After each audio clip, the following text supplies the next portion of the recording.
สบายดีทุกคนนะสบายดีเนาะมื้อนี้จะพามาชมพิธีเปิดงานบุญนมัสการพระธาตุหลวงเวียงจันทร์ประจำปี2025เนาะซึ่งว่าตอนนี้งานเพิ่นก็จะเริ่มขึ้นแล้วเนาะซึ่งว่าตอนนี้เนาะเพิ่นก็จะมาเต้าโฮมกันอยู่จุดงานมาแสดงสินค้าโอดอปเพื่อเปิดงานมาแสดงสินค้าผลิตภัณฑ์จะพากันเที่ยวชมสินค้าครอบครัวตัวแบบและเปิดการวางแสดงรูปภาพองค์นี่ก่อนเนาะหลังจากนั้นเพิ่นก็จะไปจุดที่จะเปิดงานบุญพระธาตุหลวงนี้ย่างเป็นทางการเนาะอยู่ตอนหน้าพระธาตุหลวงพุ่นเนาะซึ่งว่าจุดนี้จะเป็นจุดวางแสดงสินค้าโอดอปเนาะจะเป็นสินค้าหัตถกรรมขึ้นเมืองของลาวนะอยู่จุดนี้นะมันก็จัดนี่นะตกแต่งเนาะอลังการเลยเนาะอยู่ตอนหน้าจะมีติบเข้าง่ายๆเนาะProfessor Dr. Kikeo Pekamitu, Deputy Prime Minister of Laos here to have a ribbon cutting for the opening of the World Products Exhibition at Phat Long Photo Exhibition. ตัดแคบแล้วหลังจากนั้นก็จะพากันไปเที่ยวชมเนาะทางในด้านขออนุญาตเรียนเชิญคณะทานศาสตราจารย์ปริญญาเอกกิแก้วไข่คำพิทูลรองนายกรัฐมนตรีแห่งสาธารณรัฐประชาธิปไตยประชาชนลาวการเตรียมแก่การตั้งแถบผ้าพวกเขาจะเริ่มนับถอยหลังตั้งแต่5ลงมาจนถึง1เพื่อเป็นสัญญาณให้กับประธานรองนายกรัฐมนตรีได้ตัดแถบผ้า And we now would like to invite all of our guests to count down together from 5 to 1 to signal our guest of honor to have a ribbon cutting. 5 4 3 2 and 1 ขอเชิญตัดแถบผ้าขอแสดงความยินดีกับพิธีเปิดงานมาแสดงสินค้าโอดอปสินค้าหนึ่งเมืองน้ำพุทธภัณฑ์และสินค้าครอบครัวตัวแบบและที่สำคัญคอมเมนต์เปิดการวางแสดงรูปภาพองค์พระท่านหลวงเวียงจันทร์ตอนนี้เฮียนเซินการนำพักลัดคันสูงพร้อมด้วยบรรดาทานแขกผู้มีเกียรติและบรรดาทานที่มาจากนครฮักเซียวให้เกียรติเข้าร่วมสำหรับการเยี่ยมชมการวางแสดงที่สำคัญแมนมีการวางแสดงอย่างหลวงหลายในปีนี้เป็นสินค้าภายในประเทศสินค้าครอบครัวตัวแบบและก็มีการวางแสดงเป็นประเภทอุตสาหกรรมปรุงแต่งของนครหลวงเวียงจันทร์การวางแสดงจากบรรดานครแฮกเซียวรวมไปถึงการวางแสดงเกี่ยวกับการท่องเที่ยวอีกด้วยย่างเป็นทางการนะดีผู้สาวงามงามผู้สาวเดี๋ยวก็จะพาไปชมเนาะว่าสินค้าโอดอปนี่จะมีอย่างไรนะofficially opens and we would like to invite our guests of honor and all of our distinguished guests to visit the exhibitions and later on we would invite our guests of honor and every one of our guests to join for the official opening ceremony which take place in front of the stupa of King Saisei Tatirai ภายหลังที่บรรดาทานได้สำเร็จการเยี่ยมชมของวางแสดงเป็นเรียบร้อยแล้วขออนุญาตเรียนเชิญบรรดาทานนั้นได้สืบต่อไปที่จุดเต้าหู้ของพวกเขาอยู่ที่ด้านหน้าบ้านรอองค์พระเจ้าไซยาเสถาธิราชเพื่อเข้าร่วมพิธีเปิดงานบุญนมัสการพระธาตุหลวงเวียงจันทร์ประจำปีจุดทางเข้านี่จะมีเศร้าน้อยเนาะนะฮะนี่เนาะนุ่งสิ้นนะเบียงแผ่เกาพ่มเนาะงามๆเลยเอกลักษณ์ของลูกล้านสาวลาวเนาะเอกลักษณ์นะผู้หญิงแต่แพงนะสบายดี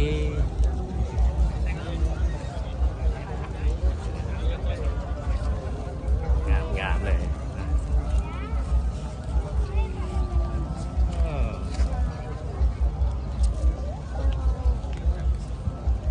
อาหารเลย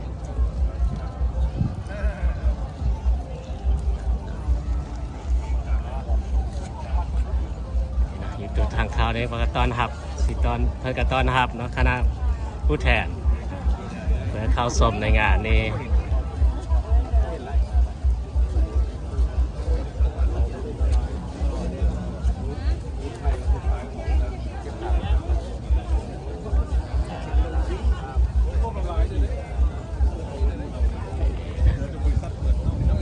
แต่งตัวงามๆเนาะเอกลักษณ์เศร้าลาวเนาะนุ่งสิ้นเบียงแผ่ผ้าไหมเนาะงามๆจุดนี้เนาะจะเป็นจุดเป็นวางแสดงสินค้าโอดอปเป็นสินค้าหัตถกรรมพื้นเมืองลาว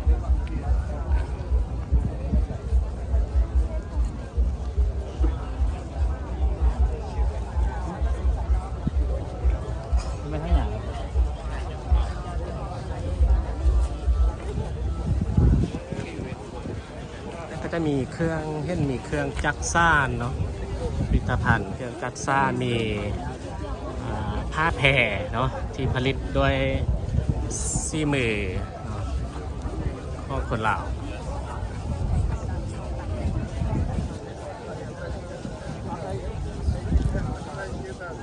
ซึ่งว่าตอนนี้เนาะผ้าแพรจะเป็นผ้าไหมหรือว่าสินค้าอื่นเนาะจะเป็นเครื่องหัตถกรรมนี่ก็ถือว่าก้าวสู่สากลแล้วตอนนี้เนาะเช่นเพิ่นเอาไปค่ายอยู่ระดับสากลแล้วตอนนี้เนาะ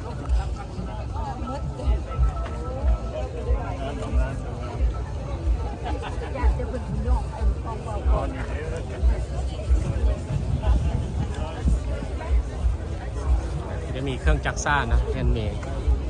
เครื่องจักรซ่านเนาะจะเป็นขั้นเป็นโหนเนาะ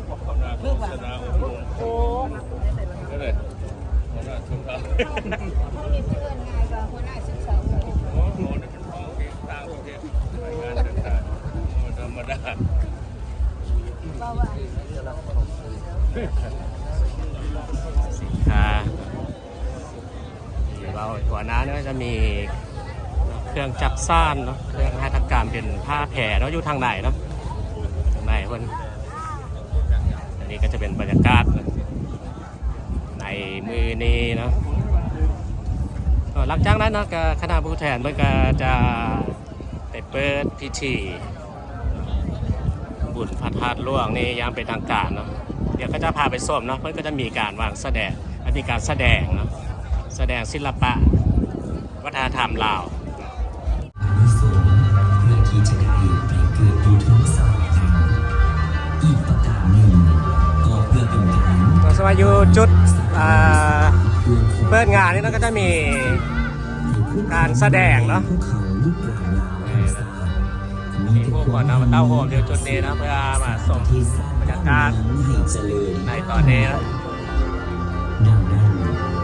ในบุญนมัสการพระธาตุหลวงเย็นจันทร์ในแต่ละปีจึงมีการเฮภาษาพระซึ่งได้สืบทอดกันมาได้บูรณาการจนถึงปัจจุบัน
ให้เกียรติลั่นค้อง9 บาทณบัดนี้ขอเรียนเชิญ And ladies and gentlemen, His Excellency, we are now to proceed to the striking for nighttime ceremonial conch to symbolize prosperity, peace, and unity for our nations. Please, Your Excellency, to strike the conch for nighttime. 9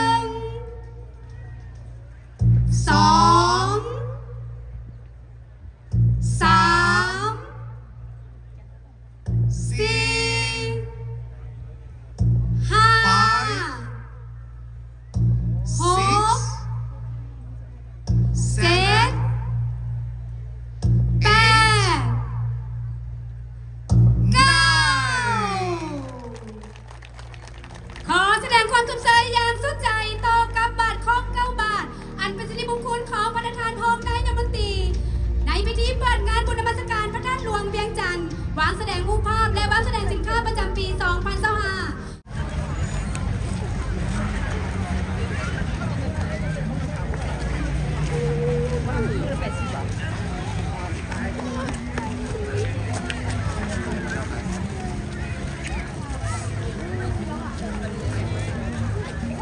ตอนนี้ก็คือบรรยากาศเนาะในงานบุญนมัสการพระธาตุร่วมอาจารย์เนาะประจำปี2025เนาะสำหรับปีนี้มันก็เริ่มจัดตั้งแต่วันที่1 วันที่5 เดือน11 2025เนาะอย่างยิ่งใหญ่เลยเป็นมื้อตัดบิดเนาะมื้อนี้เนาะเปิดพิธีอย่างเป็นทางการเดี๋ยวก็จะพาชมบรรยากาศในมื้อต่อๆไปเนาะก็โอเคนะไม่ใช่ก็จะขอลาคลิปนี้เนาะไปเพียงแต่เท่านี้ก็แล้วก็ขอบใจทุกท่านทุกคนที่เข้ามาเบิ่งมาชมและติดตามมาตลอดแล้วเจอกันในคลิปต่อไปสบายดี